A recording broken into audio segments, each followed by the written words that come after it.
Donc de toute façon, dans une époque, aujourd'hui, tout le monde se filme, ce machin et tout. Donc tout ce qui sera dit est évidemment totalement assumé, mais restant tout à fait correct. Pas forcément politiquement correct, mais correct en termes administratifs et en termes juridiques. N'oubliez jamais que les écrits restent, mais aujourd'hui les paroles, les faits et effectivement les photos également. Et c'est ce que je dis à nos jeunes. Alors, je remercie infiniment André Malpel d'avoir créé ce salon du trading 14e édition, ainsi que le salon d'analyse technique dans un pays comme la France, et que ça continue et qu'il y ait effectivement ce format de finance, de trading, de marché, qui effectivement semble tellement abscon pour la plupart des gens.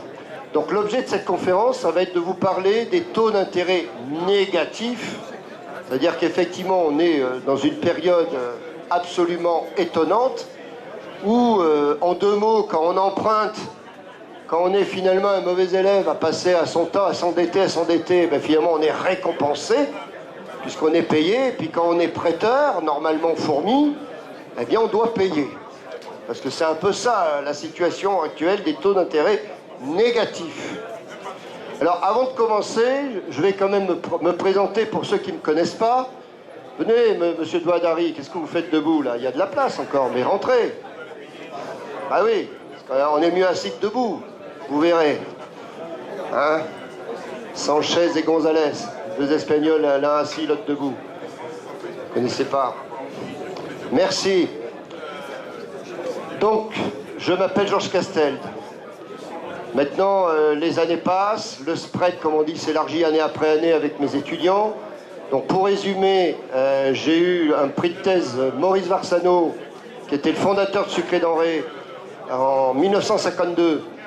Et donc, quand il est mort en 1980, la Chambre de commerce et d'industrie de Paris, la Bourse de commerce, avait créé un prix de thèse de doctorat pour, effectivement, les gens qui écrivaient des papiers sur la finance, le négoce international.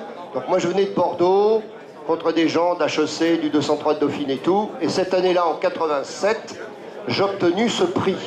Le 1er octobre, pour être précis, à 18 jours du crack de 87, qui m'a permis, effectivement, après 3 ans de parquet, où j'avais travaillé sur le MONEP, sur le MATIF, ou plutôt l'inverse, puisque le MATIF, comme vous savez, est peut-être la bourse qui a permis de sauver la place de Paris, à partir du 20 février 86, marché à terme international de France, qui s'appelait Instrument financier au départ, devenu Eurex par la suite.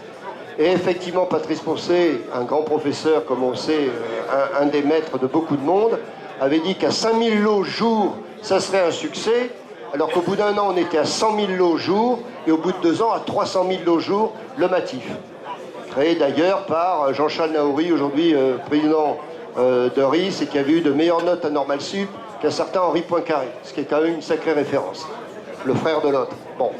Et donc tout ça pour dire que la finance, le négoce international, tout ça, c'est ma vie depuis donc 32 ans maintenant. Donc 15 ans de trader options, et justement j'ai déjà fait ici dans le cadre de salon des conférences spécifiquement sur les options et sur les techniques de gestion optionnelle qui n'ont rien à voir avec ce que l'on appelle ici le Delta One, le fameux Delta One de Kerviel. Vous vous souvenez, le Delta One.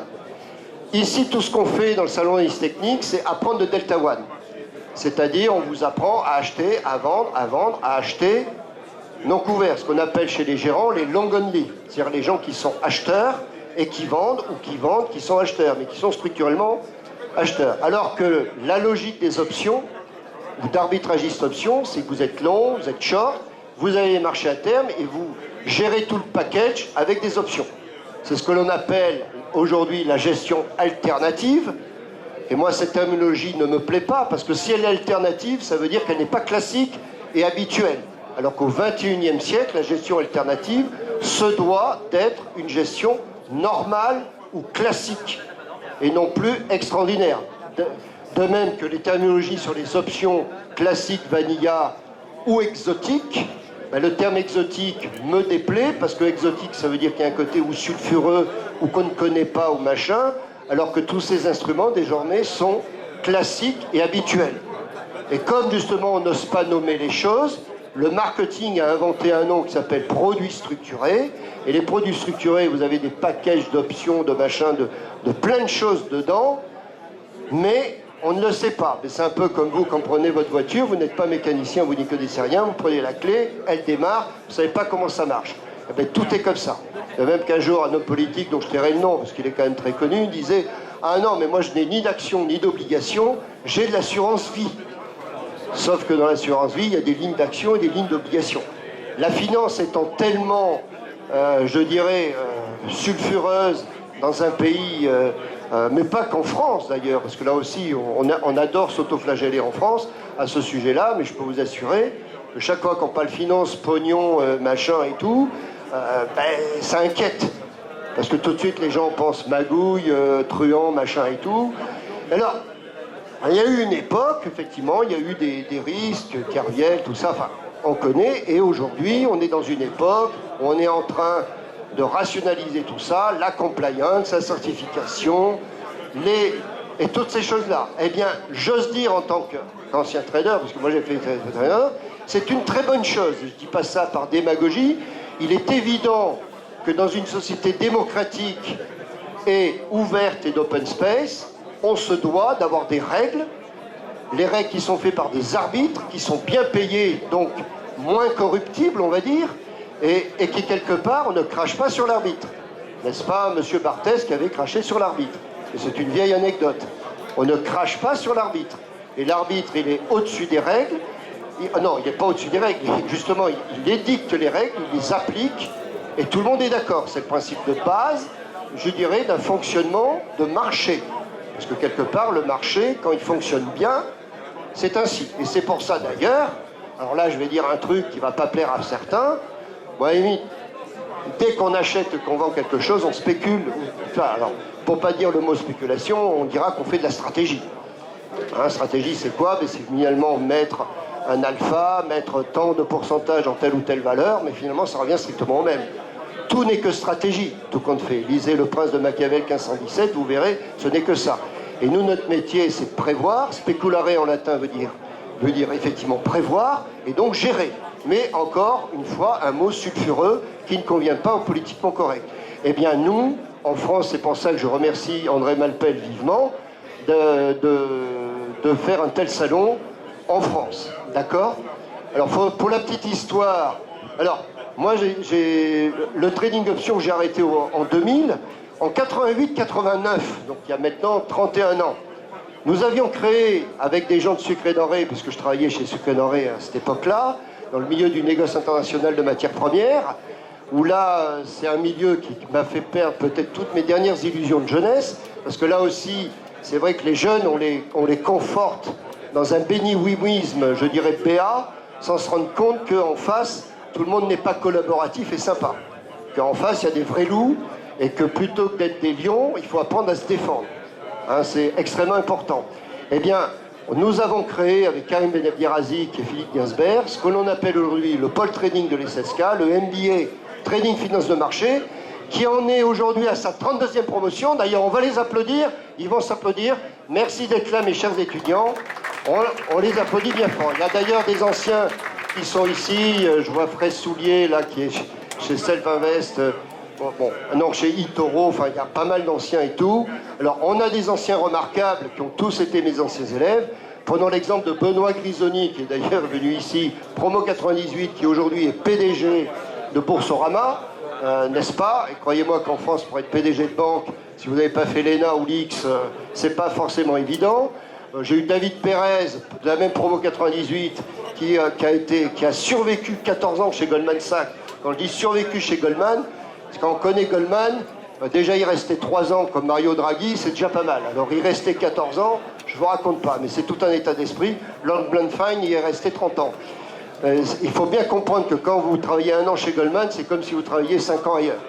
D'ailleurs, le tarif des stages chez Goldman, c'est 3 000 par mois et 5 000 sterling par mois à Londres. Mais comme je dis à mes étudiants, faire un stage chez Goldman, c'est comme si vous en faisiez 3 de 7h du matin à minuit. C'est à peu près ça, globalement. Juste le temps de dormir. À la limite, vous pouvez amener votre sac de couchage dans le bureau. Ça sera peut-être plus pratique, vous aurez moins de déplacements à faire. Donc voilà. Et d'ailleurs, il y a aussi une blague chez Goldman, qui est une société très politiquement correcte, qui fait du comment ça s'appelle, qui fait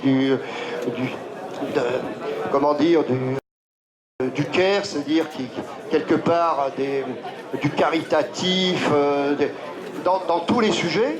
Il y a une blague chez Goldman qui est de ça. Vous trompez votre épouse ou votre époux, enfin bon, peu importe la terminologie du genre, parce qu'on ne dit plus sexe aujourd'hui, c'est le genre. Alors y a-t-il un bon genre et un mauvais genre? Je ne sais pas. Enfin ça c'est une blague à la Castel, n'est-ce pas? Je ne sais pas. Et la blague c'est vous le trompez et tout, de toute façon vous êtes viré. Et la blague chez Goldman c'est que vous bossez tellement, de toute façon vous n'avez pas le temps. Voilà. Ça c'est blague chez Goldman, bon c'est un peu spécial comme mentalité. Avec les étudiants l'année dernière on est allé à New York et tout, donc vous avez la tour Goldman en face des deux tours, il n'y a même pas de plaque, comme chez Lazare au 121 boulevard Haussmann, c'est des endroits tellement connus, ils n'ont même pas besoin de mettre une plaque.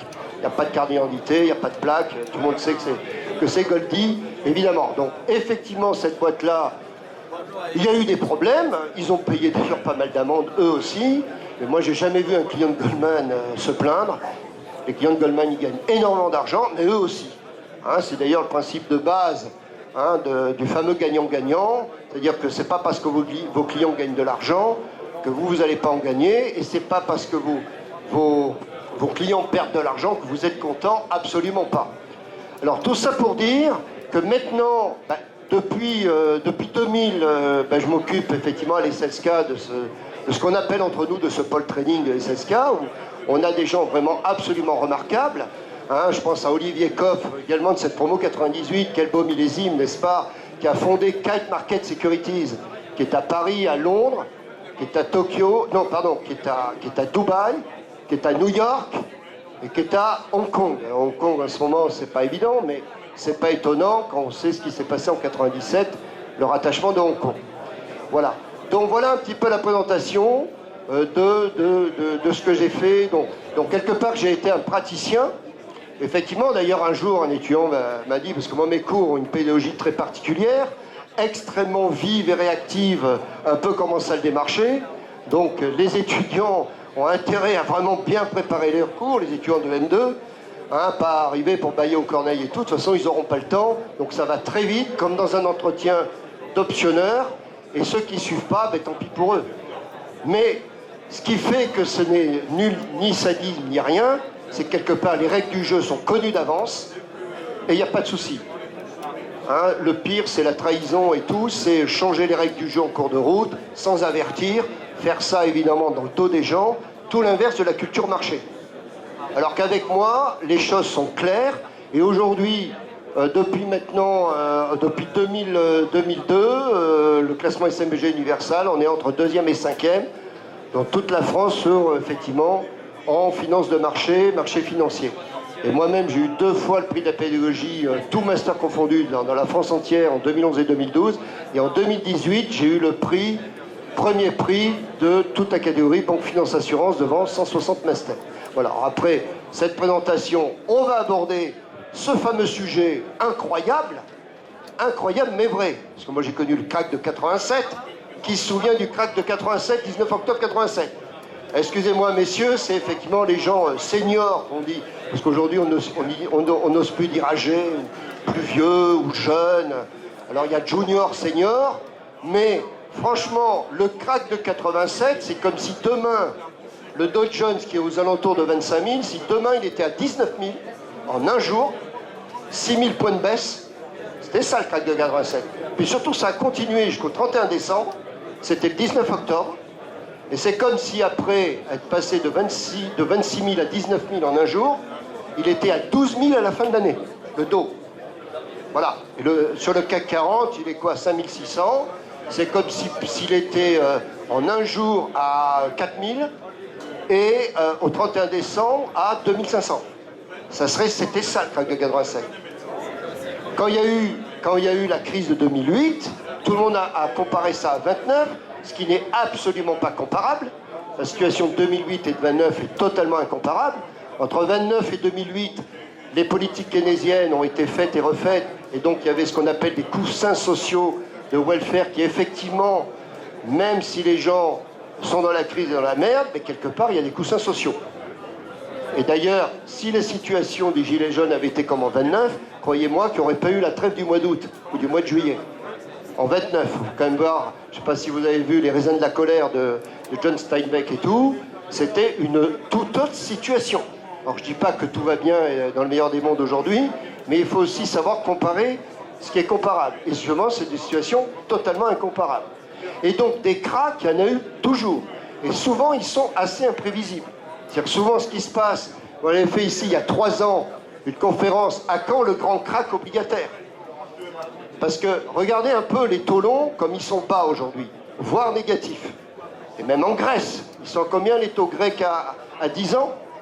1,5%. Ils étaient à combien il y a 2, 3, 4 ans Tsipras, il faisait le beau devant Madame Merkel et tout ça, blablabla. 35, 38%. 180% de dette publique par rapport au PIB. Alors comment se fait-il que même en Grèce, les taux soient tombés si bas? L'OAT, le Bund, tout ça, c'est des zones négatives pendant 10 ans. Alors ça veut dire quoi? Comment ça se fait que des prêteurs, des créanciers nets finaux acceptent en prêtant? Non seulement t'es sympa, tu prêtes, t'es pas obligé de prêter. Souvenez-vous, dans La Cigale et la fourmi n'était pas prêteuse, n'était pas obligée. Bon, ben ils prêtent, alors non seulement vous prêtez, ce qui ne est pas obligé, puis en plus il faut que vous payiez.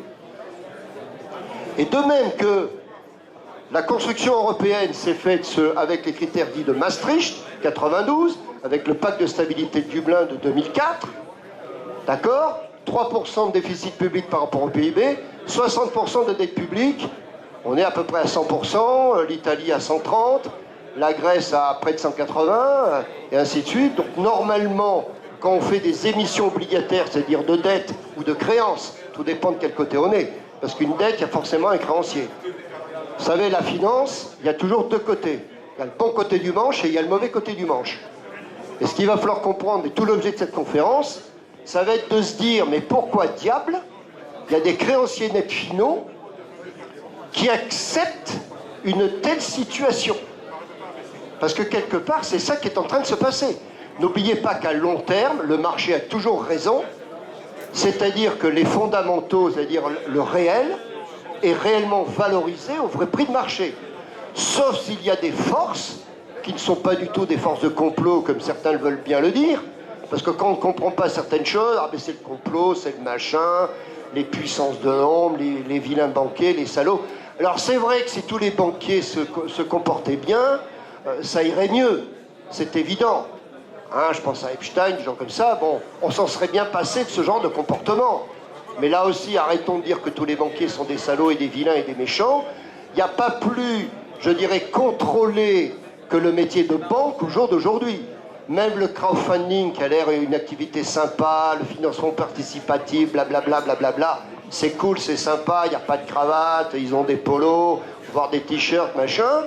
Mais où sont les critères, justement, de contrôle de toutes ces activités et tout, par rapport à la batterie de tests que les banques subissent? Alors, elles l'ont cherché, hein, certaines. C'est vrai que la crise des subprimes en 2008, le Dick Fuld avec Lehman en 2008, d'ailleurs, qui a été décimé, parce qu'il y avait des situations bien plus difficiles en 2008, comme Merrill Lynch, par exemple, et Citibank. Citibank, les fonds propres avaient été divisés par 19. Je veux dire, c'était pas Lehman qui était dans la situation la pire. Mais, comme Dick Fuld avait amené effectivement Lehman à une situation épouvantable, en permanence borderline vis-à-vis des règles, mais le jour où effectivement Paulson, qui était un ex-Goldman, devenu secrétaire au Trésor, il dit « Oh mais mon petit loup, tu vas voir, c'est toi qu'on va décimer ». Mais évidemment, on n'en parle pas à la télé de ça. Parce que c'est comme ça que ça s'est fait. Il faut aussi comprendre qu'en finance, il y a non pas un complot, mais il y a de l'intuitu personnel. C'est-à-dire que politiquement, parce que malgré tout, la finance doit servir avant tout la croissance, l'Europe a cru au Moyen-Âge, à la Renaissance, grâce aux banques, à la finance, à Montepaschi, à toutes ces banques qui ont été créées. Les États-Unis, l'Amérique a cru grâce à la finance. La finance est le vecteur de croissance. L'Asie a cru grâce à la finance. L'Afrique est en train de croître grâce à la finance. En Afrique aujourd'hui, il y a des emprunts obligataires à 100 ans, donc jusqu'au 22e siècle. jusqu'en 2119. Vous vous rendez compte, on sera tous morts en 2119, je pense. Même les plus jeunes. Mais oui. Donc ça veut dire que quand on se fait des horizons obligataires avec des projets à 100 ans, c'est qu'on est vraiment dans des zones de croissance. Dans un monde où il y a 7 milliards d'habitants, plus qu'on cherche à avoir une compliance, une démocratie et tout, rien ne vaut que la finance pour effectivement être un objet équitable, parce que 2 plus 2 font 4, systématiquement, dans n'importe quel espace topologique. Content ou pas content, de n'importe quelle ethnie, de n'importe quelle religion, de n'importe quel âge, 2 plus 2 font 4. Si ça fait 5, c'est un surpricing et vous arbitrez. Si ça vaut 3, c'est sous-pricé et vous arbitrez. Sauf que, même si ça vaut 3 et que le marché le laisse à 3, il vaudra 3. Alors tout le monde sait que ça vaut 4. Eh bien, c'est exactement la même chose pour nos taux d'intérêt négatifs. Tout le monde sait que diable que les taux longs devraient être au moins à 20 ou 30%. Souvenons-nous à la période de Volcker et tout ça, de Reagan, les taux étaient à 20, 22%, 23%. Tout le monde a dit c'est l'école de Chicago, ultra-monétarisme. Oui, c'était les deux à la fois. Ultra-keynésianisme, avec de l'endettement pour financer des grands projets, et ultra-monétarisme. Les deux à la fois. Au taquet sur les deux côtés. Policy mix, mais des deux côtés dans le même sens. Et ça a tenu bon. Ça a permis la chute de l'URSS. Vous vous en souvenez de l'URSS? Eh bien oui, les vieux gardons comme nous, effectivement. Mais les petits jeunes qui sont nés après 90 et 95, et là on arrive à des 97 et des 98, ils sont nés au moment de la crise asiatique. Vous vous en souvenez de la crise asiatique? Tiens, c'est marrant, c'était le rattachement de Hong Kong le 1er juillet 97, suite au bail emphéotique de 99 ans du Royaume-Uni et de Hong Kong. Sauf qu'il y avait une période transitoire de 50 ans jusqu'en donc 2047. 2047, c'est encore loin, puisqu'on est en 2019, mais ça se rapproche. Et là, il y a donc des problèmes. Les gens, ils font un peu les gilets jaunes et tout. Et là, croyez-moi que ce n'est pas des LPD qui leur mettent dans la tête. Hein. C'est beaucoup plus direct, c'est plus efficace. Comme avait dit Ségolène Royal quand elles étaient présentes à l'Église, une justice efficace, n'est-ce pas? C'était un bon mot, mais qui était un très mauvais mot, mais ce n'est pas grave. Donc tout ça pour dire que les taux d'intérêt négatifs, c'est pas normal. C'est comme si on vous disait que 2 plus 2 font 1. C'est exactement ça. Et pourtant, ça dure. Et pourquoi diable ça dure? Qui finalement veut avoir des taux si bas? Eh bien, à la télé, à la radio, sur BFM ou je sais pas qui, on vous dit c'est la BCE. Ah, c'est Mario Draghi, un ancien de Goldman en plus. Parce que les autres, à la Générale et tout, ils font la même chose. Ils font la même chose. Tout le monde fait la même chose dans la banque et la finance. Mais quand c'est Goldman, c'est pas la même chose. Ah, c'est plus sulfureux, quoi. Alors pourquoi? On ne sait pas. Ça s'appelle un biais cognitif. Bon, c'est comme ça. Ah, le délit de sale gueule, quelque part. Hein, c'est un peu ça. Mais, sauf que la démocratie et le marché, ça ne marche pas comme ça. Seul compte la réalité des prix. Alors, qui maintient le socle de ces taux bas? Donc, on vous dit la BCE. Ah, la BCE, le quantitative easing. C'est quoi déjà le quantitative easing? Ben, le quantitative easing, c'est pour dire technocratiquement que vous êtes très endetté et pourtant on n'arrête pas de vous faire de la monnaie, de la monnaie, de la monnaie. En 1717, avec John Law, L-A-W ou LAS, il y en a qui disent LAS, un écossais, hein, il avait inventé les assignats, les machins, les trucs. Ça a fait effectivement la ruine effectivement de Louis XIV et tout. Louis XV, il s'est retrouvé avec une situation financière pas possible. Et effectivement, ça a été une banqueroute. Et d'ailleurs, quelque part, ils se disent tous ça au jour d'aujourd'hui. Sauf qu'aujourd'hui, on est réellement dans une économie ouverte. Donc ça ne peut plus marcher comme ça a marché au XVIIIe siècle, au XIXe siècle. Waterloo, 1815, Rothschild et tout, avec les fameux pigeons voyageurs. Souvenons-nous de ce genre de truc. Mais ça ne marche plus comme ça au jour d'aujourd'hui. On ne peut plus raisonner de cette façon-là. Parce qu'on est réellement, depuis le 15 août 1971, dans une économie ouverte, de change flottant, avec des ajustements de taux de change permanents, qui font qu'on évite ce qu'on appelle les dévaluations compétitives, comme ça se faisait avant dans l'ancien système monétaire européen, par des espèces de tranches. Tout est continu. Et c'est ça qui d'ailleurs inquiète tant de gens, parce qu'on se dit, mais le marché est devenu une énorme hydre, 24 heures sur 24, 7 jours sur 7, réellement, avec aujourd'hui, rien que sur le marché du Forex, du marché d'échange, plus de 6 000 milliards de dollars jour, plus autant de produits dérivés, mais c'est pas possible. Et vous avez des gens qui vous disent, et pourtant, et non des moindres, comme Jacques Attali ou Alain Juppé en son temps, toutes les semaines, il y a le montant des produits dérivés, le PIB américain et tous les mois du monde entier. Donc ça veut dire que c'est 12 fois la planète. Alors je veux bien que quelqu'un de la rue ou qui n'a aucune connaissance économique et financière, ce qui est en général la plupart des Français, mais ça c'est fait exprès, qu'en France, on ait très peu de connaissances économiques et financières. Tout ça est fait exprès, on n'apprend jamais ça. Même les gens qui sont médecins, chirurgiens, qui ont des bacs plus 10 et tout, ils sont ignares là-dessus. Tout est fait dans un pays comme la France, mais pas que la France d'ailleurs, pour que les gens soient ignares dans toutes les problématiques économiques et financières. C'est un peu fait exprès. C'est ce que Coluche appelait la logique des initiés, ou des milieux autorisés. Mais vous n'en êtes pas, vous êtes au bord. Mais c'est exactement ça. Et c'est pour ça qu'il y a un complot. C'est pas du tout un complot. C'est juste, il y a des initiés, il y a tous les autres. Alors après, la logique, c'est de dire, est-ce que j'ai envie d'en faire partie? Et la logique du marché, moi, c'est ce que j'ai réussi à faire avec mes étudiants et tous mes anciens élèves. Au départ, ils avaient l'âge de mes petits frères. Aujourd'hui, vous avez l'âge de mes enfants, voire plus jeunes. Et c'est ça qui est assez beau, c'est cette transmission de valeurs qui est extrêmement intéressante à mes yeux. Et donc, pour en revenir au sujet, depuis des années et des années, les taux sont négatifs. 2 plus 2 égale 1. Voire 2 plus 2 égale moins 1. Mais c'est pas possible. Dans quel espace topologique, s'il y a des gens qui ont fait quelques mathématiques, et là aussi peut-être que notre niveau en mathématiques va baisser, puisqu'à partir de la première, les mathématiques ne sont plus obligatoires. Alors il n'y a plus de dictée, il n'y a plus de maths, il n'y a plus de machin, il y aura peut-être des petits jeux comme ça. Puis à côté de ça, il y a la méthode Singapour. Vous voulez que je vous dise ce que c'est que la méthode Singapour? Moi depuis 2005, j'ai des étudiants chinois. C'est apprendre aux enfants à bosser dur et à aimer ça, et avoir l'esprit de compétition. Voilà. Eh ben, je peux vous dire que quand vous apprenez aux enfants à travailler dur, à être heureux de travailler dur et tout, ben, quelque part, ça fait des skyrockets, ça fait des majors. Et puis les autres, ils sont derrière. Voilà. Après, il ne faut pas pleurer de voir des résultats machin. Aujourd'hui, vous avez des enfants de 15 ans qui, malheureusement, on leur demande un devoir et tout. On les a tellement pas appris à supporter la moindre contrainte qu'ils s'en suicident. Quelle tristesse! La vie est si belle. N'est-ce pas? N'est-ce pas ma femme? N'est-ce pas? N'est-ce pas ma muse? Mais c'est quand même incroyable. Apprenons aux gens à muscler leurs neurones et leur esprit dans un bon état d'esprit et non de ricaneur. Donc les taux négatifs, qui maintient ça? Alors on va vous dire, c'est la Banque Centrale Européenne. Mais franchement, moi je veux bien la Banque Centrale Européenne et tous les mots, tous les machins et tout. Mais quelque part, qui cherche à ce que ces taux soient négatifs et tout comme ça? Qui? Mais qui? Les créanciers nets finaux, les fameux, qui est le end user.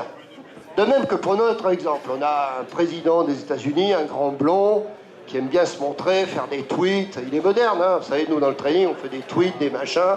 Sur Reuters Inning, quelque part, il aurait pu être trader. Hein. Bon. Et il va voir Kim Jong-un, tout ça, ouais, vous voyez, bon, ok, pas mal de gens m'aiment pas, d'autres m'adorent. Et moi, j'arrive à gérer la Corée du Nord. Vous voyez un peu comme je suis bon. Ben, c'est les mêmes personnes qui, la BCE, tout le monde croit que c'est la BCE qui fait que les taux sont négatifs, et tout le monde croit que c'est Trump qui gère Kim Jong-un et tout, mais non, pas du tout.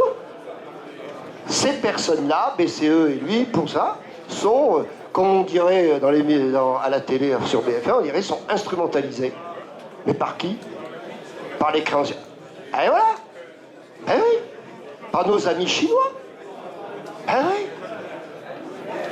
Rappelez-vous que le 1er octobre 49, donc il y a bientôt 70 ans, c'est la fête nationale à la Chine. Il y avait un certain Mao, souvenez-vous. Avant Mao, l'empereur avait droit de vie et de mort. Toi, t'avales l'encre, tu veux pas avaler l'encre, je te tue. Parce que c'était ça. C'était même pas le Moyen-Âge, c'était la préhistoire. Bon, il y a eu Mao, on va dire, une trentaine d'années, entre 49 et 76. Bon, mais il fallait bien. Donc les mecs qui étaient ouvriers, leurs enfants ou paysans pouvaient faire des études, mais leurs propres enfants ne pouvaient pas faire d'études, il fallait qu'ils retournent à la terre. 1966, la révolution culturelle. Si vous lisez le merveilleux bouquin « Quand la Chine s'éveillera, le monde tremblera », qui est une phrase de Napoléon d'ailleurs, de Perfit, qui est un livre de 73, Lire en 2019 ce livre, c'est hallucinant de prédiction. C'est génial de lire aujourd'hui en 2019. Ce livre écrit, c'était justement une commission qui avait été envoyée par Perfit. D'ailleurs, Papon était dedans. Pour la petite histoire, enfin, je trouve ça fort triste, mais bon, c'est ainsi. En 72, il est allé en Chine et tout. Ça veut dire, mais... Et donc, quelque part, mais pour éviter, là, ce qu'on appelle la capitalisation des savoirs. N'oubliez pas, vous les jeunes, quand vous connaissez les rayons X, en 1895, comme Röntgen, vous aurez eu le prix Nobel. Donc la science, le progrès, la finance, la valeur scientifique augmente et se dilue dans la société. Et tant qu'on est dans cette logique-là, on est dans une logique de société de progrès. Et si ce n'est pas le cas, c'est une régression. Un peu comme le marché, ça monte, ça baisse. Mais bon, il vaut mieux, et sauf que le progrès et tout, il n'est pas forcément aux endroits qu'on pensait depuis toujours, intangibles. Pour quelqu'un de ma génération, je peux vous dire que jamais on n'aurait pensé voir tous ces Chinois et tous ces Russes. C'était inimaginable. Inimaginable. En plus, maintenant, il y a des problèmes climatiques, des machins, des trucs. Effectivement, mais tout ça, c'est pour éviter la guerre de transport et tout. Donc, pourquoi les taux d'intérêt négatifs? Pourquoi les matières premières sont plombées? Pourquoi il n'y a finalement pas d'inflation? Mais parce qu'ils le veulent. C'est quoi être un créancier net final? Ben, être un créancier net final, c'est finalement avoir, in fine, le paquet d'or, le solde positif. Quand vous êtes dans une position, quand vous êtes long, et que c'est votre solde. Allez dans la rue, demandez aux gens qui sont les créanciers nets finaux. 90% des gens vont vous dire les banques, les banques. Alors que les banques, elles-mêmes se refinancent, prêtent. J'ose dire que beaucoup de banques sont pauvres. C'est-à-dire, mais c'est épouvantable que de dire ça. Moi, ce que j'appelle être riche, c'est le solde net créditeur. Après, les dépenses et les réserves. Alors, ça peut brasser des milliards et tout. Vous avez les ratios McDonald's. Aujourd'hui, on en est à BAL 3 bis, et non pas BAL 4, depuis le 1er janvier 2019. Mais croyez-moi que beaucoup de banques, quand elles disent non, c'est parce qu'elles n'ont pas le choix. Elles sont obligées de suivre les matrices de risque. Et que la petite agence que vous avez là à Paris ou au fin fond de la Creuse et tout, ils disent non parce que quelque part c'est la matrice de risque qui dit que non, ce n'est pas possible, vous n'êtes pas solvable, vous n'avez pas une capacité de financement sur 20 ans, ou sur 10 ans, ou sur 30 ans, et c'est pour ça que les gens vont faire du financement participatif. Tout ça contribue d'une certaine façon à ce que les taux soient plombés durablement.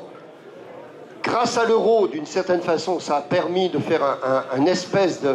Et d'ailleurs, nos amis italiens, la Drachme grecque et tout, sont très heureux d'être entrés dans l'euro, parce que quelque part, c'était des pays qui avaient l'habitude d'avoir des taux très élevés. Grâce à l'euro, qui pourtant est si contesté, ça a permis justement d'avoir des financements extrêmement intéressants. Et d'ailleurs, en Espagne, ils sont allés trop loin, c'est pour ça qu'il y a eu une bulle immobilière épouvantable il y a maintenant plus de 10 ans, et d'ailleurs, dont ils ne se sortent pas. Quand vous allez en Espagne, toutes les maisons, c'est vendé partout. Parce que quelque part, il y a eu tellement de constructions, il y a même des villes qui sont fantômes, qui ont été construites, qui n'existent pas. Et c'est là où on se rend compte que la finance et le réel sont totalement imbriqués, contrairement aux âneries qu'on peut entendre. Et donc, finalement, ça arrange nos créanciers nets finaux chinois. On vous dit, les réserves de change de la Chine ont baissé de 1 000 milliards de dollars. Effectivement, elles sont passées de 5 000 à 4 000, tout compris. Alors effectivement, vous savez ce que vous pouvez acheter avec 4 000 milliards de dollars? L'Allemagne et la France, one shot. Voilà. Si l'Allemagne et la France étaient à vendre, en mark to market, comme on dit dans le jargon, ben ils pourraient acheter tout one shot. Vous vous rendez compte? Ça fait beaucoup. Donc quand on a une telle puissance de frappe, mais quelque part, on construit son monde à sa façon. Et non pas à une façon américaine, non pas à une façon russe, non pas à une façon moyen-orientale, à une façon chinoise. Et c'est ça qu'il faut comprendre dans le business. Avoir cette vraie culture internationale, intergénérationnelle, internationale, interethnique, interculturelle, comme on dit dans les écoles de commerce et d'ingénieurs. Et c'est réellement ça. Comprendre comment fonctionnent les gens. Bon, l'année dernière, j'avais un étudiant chinois, polytechnicien et docteur de mathématiques appliquées de Dauphine, et qui a fait le pôle training USSK, parce que je lui ai fait rencontrer mon ami de la 2005 Yuwei Yuan, Shang Weiliang de la 2014. J'ai fait rencontrer des gens, ils n'ont pas un truc de digital. Et ces gens-là fonctionnent comme ça. on rencontre des gens, on dîne avec eux, on discute, on est patient, parce que ça c'est une vertu extraordinaire dans la gestion, la finance et le business, pour pas s'en plaindre. Et en plus ils sont très drôles. Pas du tout, les Chinois ne sont pas du tout des Japonais. Et donc quelque part, la BCE, ça les arrange quelque part à ce que ce quantitative easing se fasse, c'est-à-dire finalement à cette émission de monnaie pour racheter des papiers obligataires, parce que c'est ça qui se passe. Et donc, d'une certaine façon, la Chine finance des gens un peu gras du bide d'une certaine façon, c'est-à-dire qui ne savent pas gérer, c'est-à-dire finalement des cigales. Pourquoi faire dans leur intérêt aussi? Parce que, est-ce que vous êtes allé au port de Shanghai? Vous connaissez le port de Rotterdam? C'est grand, hein? C'est super grand. Ah ben c'est tout petit le port de Rotterdam par rapport au port de Shanghai. Le port de Shanghai, c'est 10 fois Rotterdam. Et il y en a des conteneurs, des conteneurs, des conteneurs, des conteneurs. Des conteneurs de quoi d'ailleurs? De milliards d'objets. Alors au début, avec un certain mépris, une certaine morgue, on disait oui, c'est comme le jambon, c'est de la pacotille, c'est des machins. Mais vous remarquerez que de plus en plus, c'est également, certes encore de la pacotille, c'est-à-dire des trucs à pas très cher, qui quelque part vont dans les Lidl ou les Aldi, les trucs comme ça, et permettent aux gens qui ont un très faible pouvoir d'achat, c'est-à-dire la plupart des gens, tous les gilets jaunes, de pouvoir malgré tout acheter et consommer, puisqu'on leur dit de consommer, à bas prix. Mais oui, mais il faut être réaliste. Et d'un autre côté, d'avoir aussi des produits à haute valeur ajoutée. Regardez, quand ils ont été fiers comme des cacous, Airbus, on leur a vendu, je ne sais plus, 300, 350 avions, enfin 500, enfin, voilà, on est content, ouais. Et puis les 2 tiers de ces avions vont être finis là-bas. En clair, la technologie, le machin, mais c'est normal, puisque c'est les donneurs d'ordre. En quoi tout ceci est immoral? La roue tourne. Et grâce finalement à eux, on a des taux d'intérêt négatifs, voire zéro, parce que malgré tout, quand vous empruntez auprès d'une banque, vous n'avez pas de taux négatif, sauf quand vous allez au Danemark.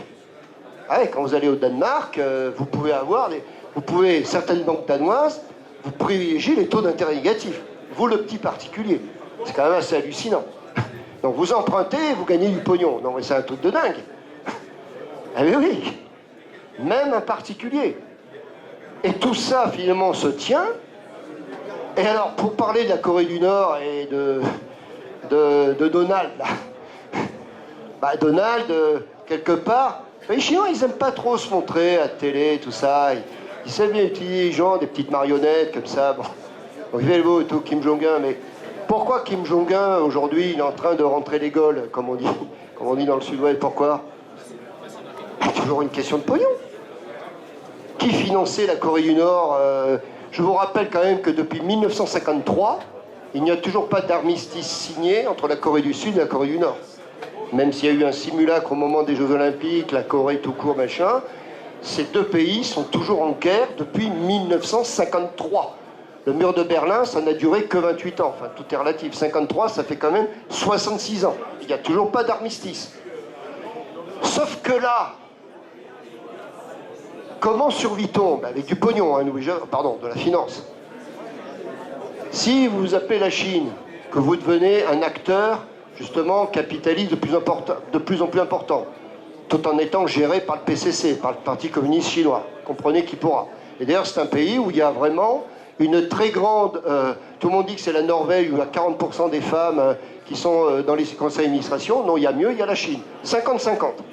Dans les élites chinoises, soit la femme est dans le business et l'homme dans la politique, ou l'inverse. C'est comme ça que ça fonctionne. Et comme c'est une monnaie non convertible, ce qui là aussi est un hiatus incroyable. Alors, il y a des pays, notamment au Maghreb et autres, je ne veux froisser personne, qui ont des monnaies non convertibles. Mais ces pays représentent peut-être 0,5% du PIB mondial et tout. Donc, quelque part, dans un système international, ça peut passer. Mais quand un pays est en train de devenir la première puissance du monde et n'a toujours pas de monnaie convertible, il y a un problème. C'est exactement comme les taux d'intérêt négatifs. Mais pourquoi finalement ils n'y rentrent pas? C'est parce que si le yuan rentrait dans le système monétaire international, il se passerait quoi? Il se réévaluerait incroyablement. Ah ben oui, c'est exactement comme si vous aviez une balle, vous voyez, vous avez une piscine, vous avez une balle en mousse, hein, un petit truc en mousse, là, comme l'autre, là. Vous la maintenez au truc. Tant que vous la maintenez, elle ne monte pas. Dès que vous la lâchez, ben, la balle, elle remonte. Mais ça serait exactement pareil. Le yuan triplerait. Ben alors, il se passe quoi? Ça veut dire que quelque part, les exports chinois se renchériraient monstrueusement, donc ils perdraient du pognon. Mais comme ils sont créanciers nets finaux, souvenez-vous, à la COP 15, pas la COP 21, nous on a eu la COP 21, la COP 15, c'était à Copenhague, en décembre, il faisait moins 18 degrés, bon, c'est normal qu'au mois de décembre, il fasse froid, et il y avait Hu Jintao, c'est Hu Jintao à l'époque, il y avait Barack Obama qui arrive, il fait beau et tout. Les Chinois sont arrivés 2 jours après. Et puis il lui a toqué l'épaule comme ça en lui disant au fait, mon cher Barack, t'es sympa, t'es cool, t'as pas oublié que t'as 800 milliards de dettes avec moi, que tous les mois t'as des petits loyers de 800 milliards de dollars sur les petits bons de 30 ans, t'as pas oublié ce petit point de détail. Non, non, non, t'inquiète pas, là, on fait les beaux, tout ça. Bon, on dit que le monde va changer à la COP 15, on est à la COP combien là, 23, 24, je sais même plus. À la COP 15, le monde devait changer, complètement. Lisez la presse. Au moment de la COP 15 à Copenhague, tout devait changer. Ah ben non. Ah non. Et donc, mais pourquoi? Parce que les autres sont les créanciers nets finaux et qu'on s'en sort pas. Et que quelque part, ça s'appelle, messieurs, dames, il y a les rêves, il y a les fantasmes, le spiel, et il y a le principe de réalité. C'est-à-dire être adulte. C'est-à-dire se rendre compte que, ah ben ouais, en fait, c'est vrai qu'il y a un petit détail, je veux être indépendant, mais j'ai des milliards de dettes. C'est pas possible. Ça me rappelle le Crédit Agricole avec la banque Indosuez. 86, Catherine Deneuve arrive, les stratèges de l'argent, sauf qu'ils avaient perdu des millions de dollars sur le Forex. Et le crédit bouseux avec leur chaussure marron, et le crédit patate, oui, parce que dans les salles de marché, c'est comme ça que les mecs du Crédit Agricole étaient appelés. C'est plus le cas aujourd'hui. Parce que ce mépris de caste, c'était ça. N'oublions jamais que dans le capitalisme, c'est l'actionnaire majoritaire, in fine, principe même de la démocratie, qui l'emporte. C'est le majoritaire qui l'emporte. C'est pas le minoritaire. Et même si le minoritaire est politiquement correct et en apparence sympathique. Et c'est ça le problème. Et donc les taulons, tout est plombé depuis maintenant une quinzaine d'années grâce à eux, quelque part. C'est pour ça que moi, mes étudiants chinois, je leur dis, mais merci de financer nos dépenses à crédit permanent pour offrir des cadeaux de Noël et effectivement des régimes spéciaux, des machins, parce que vous nous financez. Alors, font-ils cela par altruisme? Eh bien non. Et c'est là la vraie mondialisation. Parce que s'ils nous lâchaient, que se passerait-il? Les taux longs exploseraient à 20-25%. Donc il y aurait le grand krach obligataire, tant attendu mais qui n'arrive pas. Et quand il y a un grand krach obligataire, il se passe quoi? Il y a beaucoup de suicides, il y a beaucoup de faillites, il y a donc de la déflation. La déflation, à ne pas confondre avec la désinflation. La désinflation, c'est l'inflation qui baisse. C'est pas la même chose. La masse monétaire monte et tout, la production. Alors que la déflation, la production baisse, les prix baissent, tout baisse. La fameuse décroissance que tant de gens veulent. Vous allez sur des sites internet, oh, on est 7 milliards sur Terre, ça serait tellement plus sympa si on n'était que 500 millions. Des collapsologues, des gens comme ça. Hein, des Greta, machin, qui vous disent oui, mais de toute façon, vous les enfants n'allez plus à l'école, le monde est mort dans 20 ans. Ça me rappelle un peu le Club de Rome à l'ONU en 1972, qui disait en l'an 2000, on ne pourra plus respirer, on sera tous morts. Nous sommes bientôt en 2020, on est quand même bien vivant là encore. Il y a quand même de beaux restes, même s'il y a un peu des pesticides, ouais. Donc à chaque fois, à chaque génération, il y a eu Nostradamus, il y a eu machin. Il y a des gens qui vous disent dans 30 ans, il va se passer ci et passer là. Les gens se bourrent le mou dans la tête. Et puis quand on y sera, il se sera passé tellement d'autres choses qu'on n'y pensera même plus. Vérifiez un peu le fameux Club de Rome 1972 de l'ONU. Et c'était pas des guignols qui parlaient, c'était pas des gilets jaunes. Hein. C'était des gens avec des tas de diplômes, des tas de machins et tout. Effectivement, bon. Alors je dis pas que tout va bien, Madame la Marquise, que tout est beau, tout est merveilleux. Mais là aussi, il faut savoir raison garder et voir les choses telles qu'elles sont en réalité. Et c'est ça la difficulté de métier de trader ou de gérant et tout. c'est d'être en permanence le plus par rapport à la vague. Et c'est pour ça, messieurs, dames, tant que quelque part les Chinois auront besoin de nous, parce qu'ils ont besoin de quoi finalement? Pourquoi ils acceptent ça? Pourquoi ils acceptent de payer 3 ou 4 alors qu'ils sont prêteurs? Mais parce que si effectivement les taux longs montaient et tout ça, il se passerait quoi? C'est pas 3 ou 4 qui perdraient, c'est 100. C'est 100%. Défaut de tous les débiteurs. Donc dans la vie, quand on a déjà beaucoup gagné, il vaut mieux perdre 3 ou 4 que perdre 100 et n'avoir aucune capacité de recouvrement. Ils auront beau amener Point International, entreprise de recouvrement. Quand une entreprise de recouvrement arrive, c'est un peu des croque-morts. Bah, de toute façon, votre débiteur, il est mort. Alors vous aurez beau faire, vous récupérez que dalle. Et c'est pour ça que tous ces gens-là acceptent de payer alors qu'ils sont prêteurs. Ils préfèrent payer 2, 3 que perdre 100. De toute façon, ils ont déjà tellement gagné avant.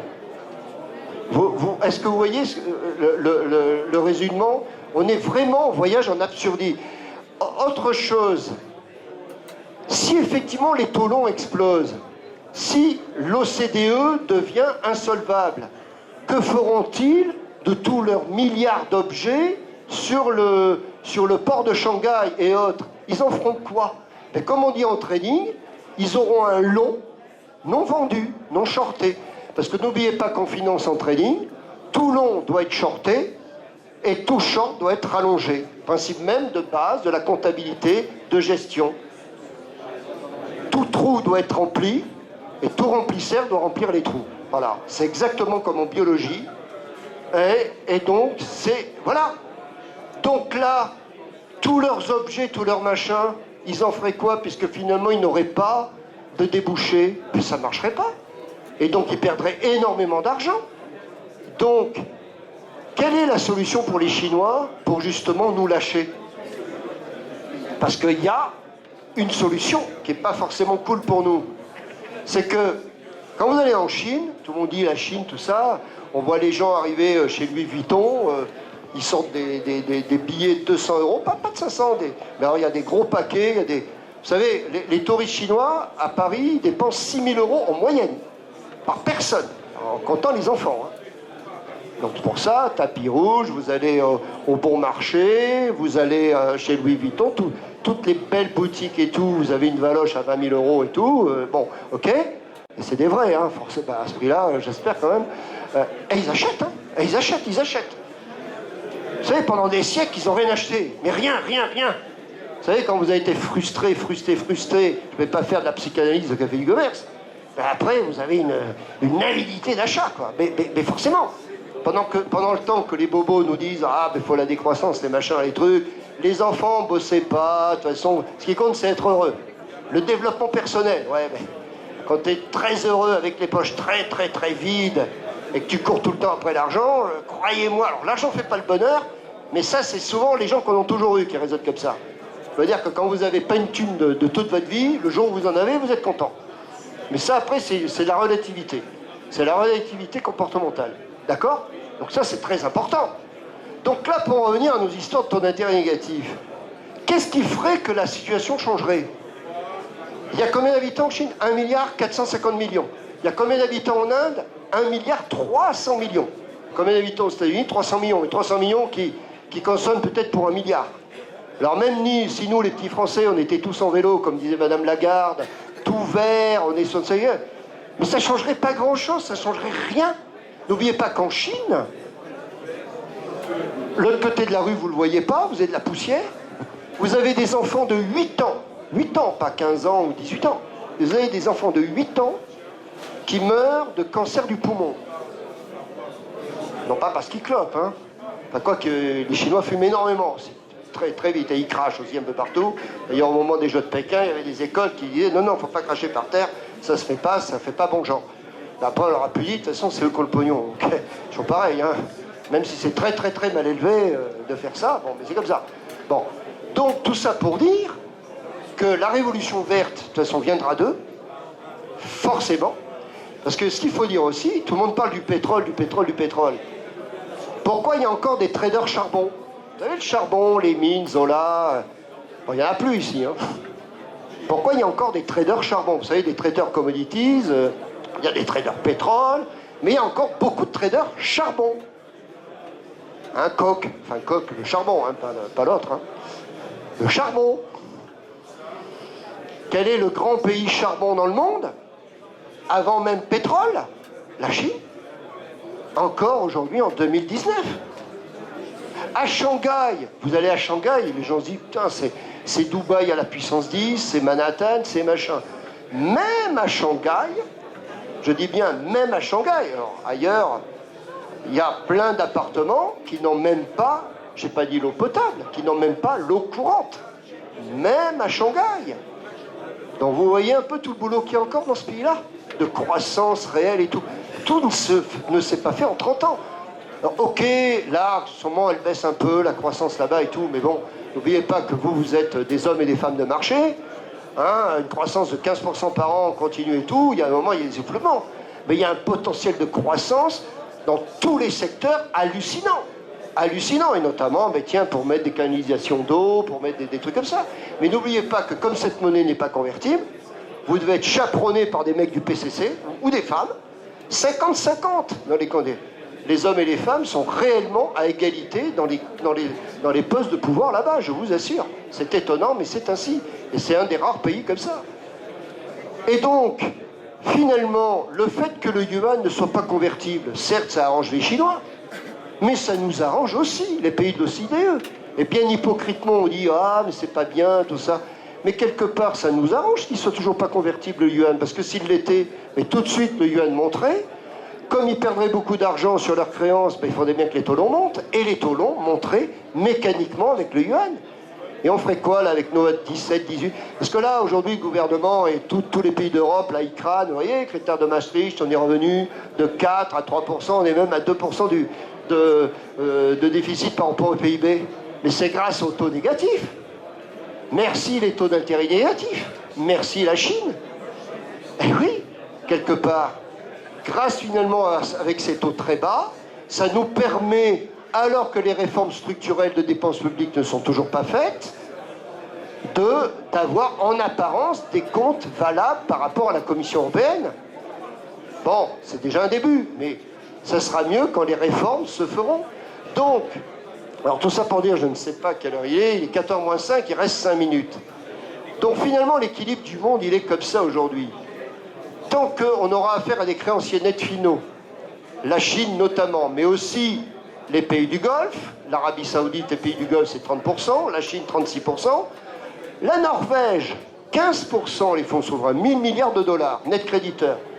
Et ils le gèrent très bien, leur fonds souverain. Il y a d'ailleurs un ancien étudiant, Olivier Maison-Blanche, qui avait fait Dauphine et le Pôle Trading en 2003, qui travaille dans une filiale du fonds souverain de Norvège. 1000 milliards de dollars, ils font de la RSE, de l'ISR, ils ne prennent pas des trucs où il y a des armes et tout, c'est formidable.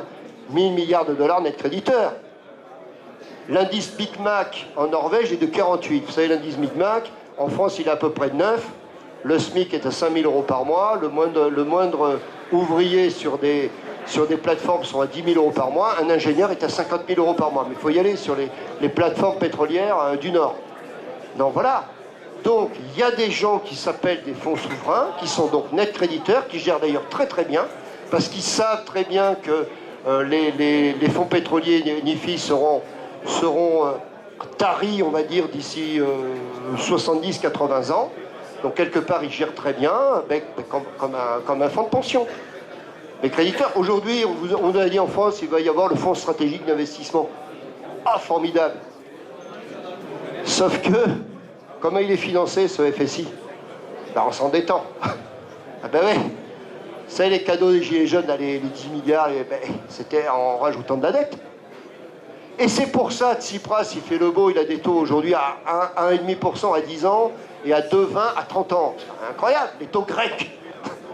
Hallucinant. Mais merci les Chinois qui ont racheté le Pirée, le machin. L'Italie, ben c'est pareil. Les amis italiens, je suis désolé, mais grâce finalement, ils veulent pas les États-Unis, ils veulent pas l'Europe, mais ils veulent la Chine. Mais pourquoi ils veulent la Chine? Parce qu'ils financent toute leur dette. Mais peut-être que ça va venir chez nous, parce que pas la peine de crâner vis-à-vis des Italiens. Vous êtes à 140, nous on est à 100. Enfin 99 100, bon, on va y arriver à 100. Bon, on n'est pas très loin en termes de dette publique. Les États-Unis aussi pareil. Et non, mais c'est ça qui est très, très, très inquiétant. Et regardez un peu ce qui se passe au Japon. À combien était le Nikkei au plus haut le 27 décembre 89 ? 39 786. 40 000 le Nikkei. Il a combien maintenant ? Il est même tombé jusqu'à 7 000 le Nikkei. Alors il a remonté, il doit être quoi, vers 15-20 000 par là. Enfin, il n'est pas à 40 000 depuis 89. Vous voyez un peu les économies de décroissance et tout. Regardez un peu les courbes à long terme. Vous avez des gérants qui regardent des courbes à 200 ans. Le NICE, le Stock Exchange, il existe depuis 1792. Il a d'ailleurs été créé le jour de Valmy, le 20 septembre 92, pour la petite histoire. Comme ça, d'ailleurs, c'est ça qui est assez amusant. Eh bien, vous regardez des courbes longues. À combien en 2000, donc il y a bientôt 20 ans, le CAC 40 était 6 944, près de 7 000. Bon, depuis 20 ans, ben, il patauge entre 3 000 et 5 000, allez, 5 600. Il patauge. Il est même tombé en 2008 à 2300. Il patauge. À combien le Dow Jones était en 2000 ? Aux alentours de 10 000. Il est à 25 000. Non, mais il va y avoir de toute façon un crack, hein, fatalement. Bon, ça tombera à 19 000 et tout, mais bon, c'était 10 000 en 2000. Non, mais voilà. Donc malgré tout, on voit bien que les bourses, contrairement à ce qu'on dit, valorisent certes le court terme, même le très court terme, mais également le long terme et les gains de compétitivité par rapport aux autres et les endroits à grosse perte de compétitivité. Mais le problème de ces taux négatifs, parce qu'on a l'impression que c'est très sympa, il est en train de détruire le système bancaire européen. Ah, il y a des gens qui seront contents. Ben oui, parce que quelque part, elles se refinancent comment ? Et elles prêtent comment à des taux négatifs ? Elles font comment ? Elles sont obligées quand même de marger. Et pendant ce temps-là, les banques américaines avec des taux à 2,5, tout ça, bon, c'est pas très haut, mais c'est pas négatif. Donc quelque part, c'est quelque part des armes de destruction massive du système bancaire européen et français notamment. Enfin, c'est pas fait encore, mais attention, si ça dure trop longtemps, c'est ça le risque. C'est ça qu'il faut bien comprendre. Donc, tout le monde se tient, parce que quelque part, ce qui ferait sortir cette situation, c'est qu'aujourd'hui, sur le 1,4 milliard d'habitants en Chine, il y en a à peu près... Qu'est-ce qui est dans un critère de développement, si ce n'est la puissance d'une classe moyenne aisée ? Comme en Allemagne, par exemple. En Allemagne, très longtemps, ce qui faisait la différence structurelle macroéconomique entre l'Allemagne et la France, c'était que l'Allemagne avait une classe moyenne beaucoup plus aisée que la classe moyenne française. Et c'est ça qui génère un pays... Et un pays dit en voie de développement, pour ne pas dire sous-développé, parce qu'on dit plus souvent un pays émergent, c'est des pays comme par exemple le Brésil, où vous avez des ultra-riches et des ultra-pauvres, où l'écart type de niveau de revenu fait qu'il y a une classe moyenne quasiment inexistante, et quelque part, socialement, c'est pas bon du tout. Et là, on se rend compte d'une chose qu'en Chine, vous avez à peu près 250 millions de personnes qui sont dans la classe moyenne dite de standard européen. Ça veut dire qu'il en reste 1,2 milliard encore très pauvres, très très pauvres, et même certains extrêmement pauvres.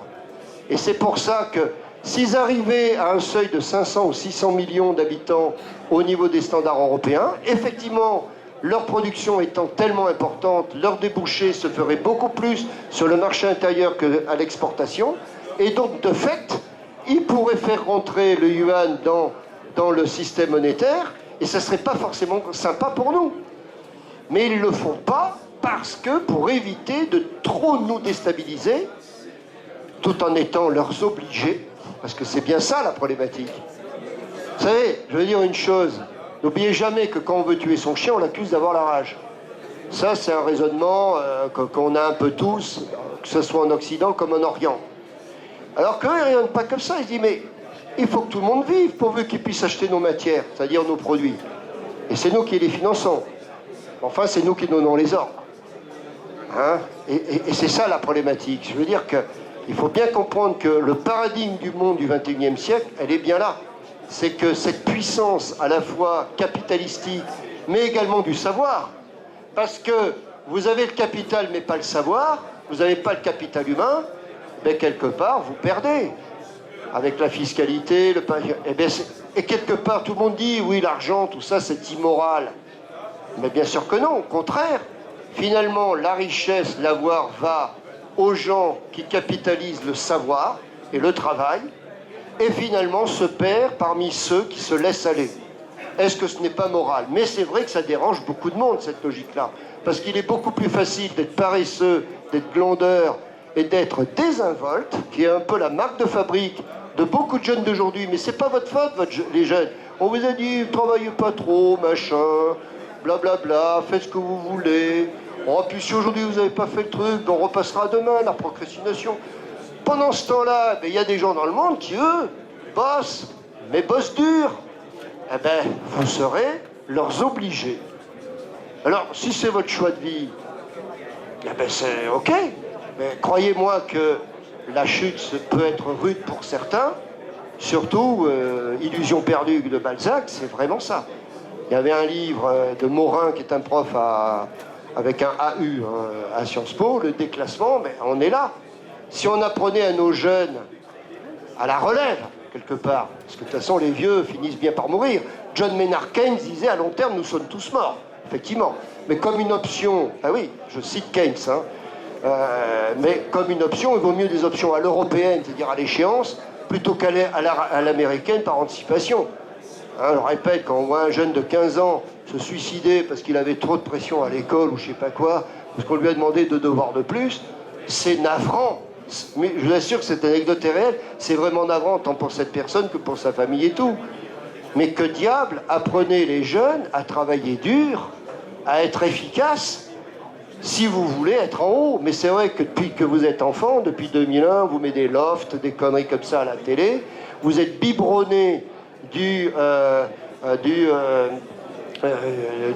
truc de Serra, du jeu, du pain, Panem et Circenses, du pain et des jeux, et tout, et puis les autres, ils bossaient. Eux, ils étaient là, glandés, affalés. Ah oui, là aussi, quand vous arrivez dans un boulot, tout ça, il y a des gens qui sont affalés. Même au téléphone, ça s'entend. Au téléphone, ça s'entend. Quelqu'un qui est affalé, devant sa télé, et puis quelqu'un qui est au taquet, comme vous dites aujourd'hui. Mais tout s'entend. C'est le moindre détail qui fait la différence. Eh bien là, c'est pareil. Là, la BCE, elle a fait ce qu'elle a pu. Parce que vous croyez que Mario Draghi, ça l'amusait de faire autant de quantitative easing?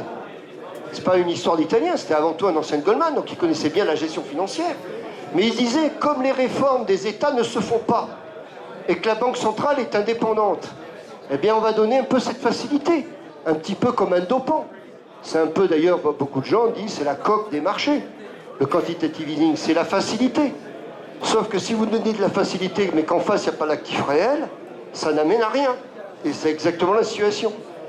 Et donc, pour préserver les acheteurs des produits chinois, ils plombent les prix depuis toutes ces années. Jusqu'à quand? Nous verrons bien. De toute façon, les cracks ne sont jamais prévisibles. Si les marchés étaient prévisibles, il n'y aurait plus de marché. Il n'y a que si on trouvait la machine à remonter dans le temps ou aller dans le temps, que là, effectivement, la personne qui vivrait ça le pourrait. Voilà. En tous les cas, je vous remercie infiniment de votre écoute. Bonne année aux étudiants. En tous les cas, merci à tous de votre écoute et j'espère que, malgré toutes ces choses-là, vous ferez de bonnes opérations parce que, à toute époque, périlleuse ou pas, il y a de l'argent à faire ou il y a de l'argent à perdre. Effectivement. Donc, réfléchissez bien dans vos stratégies, réfléchissez, travaillez dur, et effectivement, vous verrez que tous ceux qui disent que tout ça, c'est de la spéculation, c'est du machin, c'est pas du travail, c'est des parasites, parce qu'on est traité de ça aussi, évidemment, eh bien, vous allez voir que c'est très très compliqué, et finalement, c'est très moral. C'est beaucoup plus difficile de gagner de l'argent que d'en perdre. C'est vachement facile de claquer le pognon et de le perdre, et d'être désavoué. Au revoir, messieurs, dames. En tout cas, je vous remercie de votre écoute. Merci beaucoup. En tous les cas, vous pouvez aller voir le stand de l'ESSELSCA qui est juste à côté, voir les étudiants. Et je remercie encore 1000 fois notre ami André Malpen de l'organisation d'un tel salon. Merci à vous.